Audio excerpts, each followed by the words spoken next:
What we mostly experience is that patients are very they experience anxiety while cooking. Am I doing it right? Is it not dangerous for me to cook right now? They're very insecure about if they can perform, because sometimes they hear a lot of things. Oh, this is not going good, and this is not going good, and then you have to perform a task. So you're very insecure. You have some anxiety to start a task, and they always have the problem. We as therapists know that some things will be different for probably the rest of the life of the patients.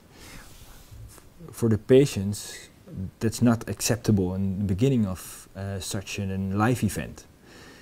The patient just wants to do it in the way they're used to do it, and they're going for 100%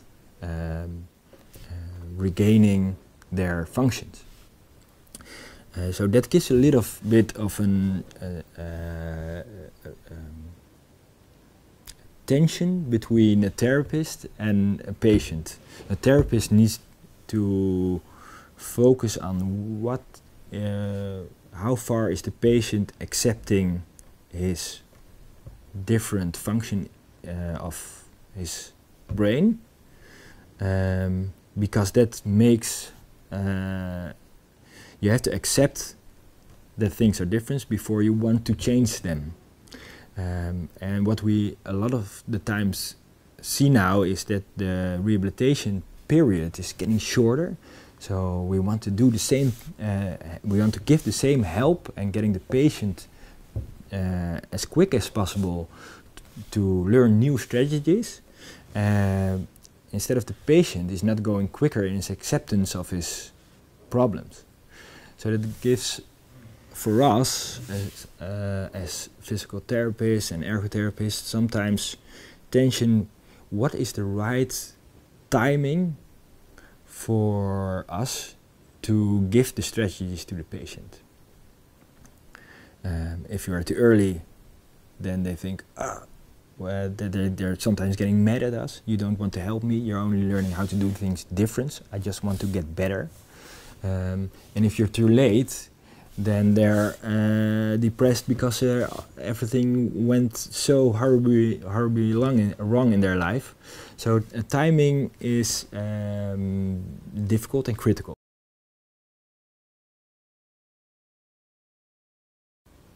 One of the emotions that a patient could encounter is, for example, anxiety to start. You have to work with a knife. You have to work with hot water. So sometimes they feel problems starting the task, but you also have the patients somehow are ashamed of how they perform the task in the way they do after the stroke. If you're practicing, you're also experience your limitations. So you're doing your cooking tasks and you really feel that it's difficult to grab the knife again. And that gives emotions of shame, anxiety, insecurity, that makes if a person is persisting his task. Sometimes he just don't want to cook anymore because of these feelings. So that's very important to keep in mind. Maybe he's able to perform it on a level of brain function, but emotional he's not ready for it. So anxiety, shame, insecurity, sometimes they get mad because it doesn't work. That are, I think, the most common emotions that are experienced by patients.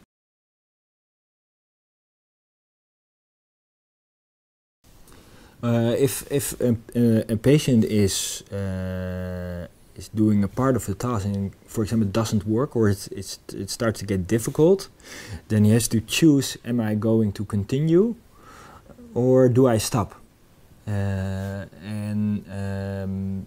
Emotions play a lot of important role in persisting.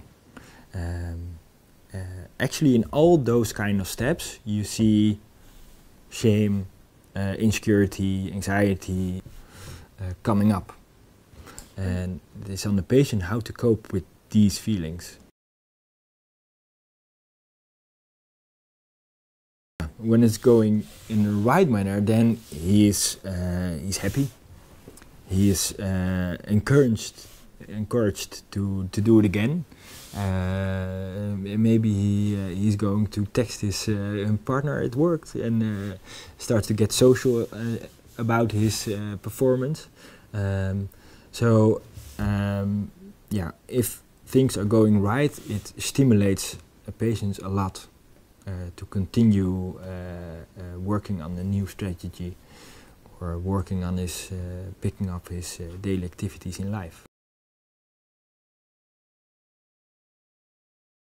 Most of our psychologists have all kinds of strategies to how to cope with difficulties in daily life.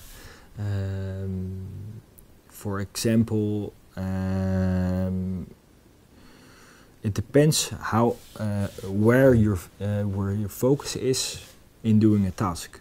Do you see the things that are not working, or do you see the things that are working? Psychologists have all kinds of strategies to focus on the things that are going right. But also, if it's not going right, what are the thoughts I have? Are my thoughts going, I don't want to do this again, this is not working again? Or are my thoughts, okay, maybe I learned something, and how can I achieve it on another way? So not focus on the things that are going wrong without solutions, but looking it on the bright side and still keep on searching for solutions.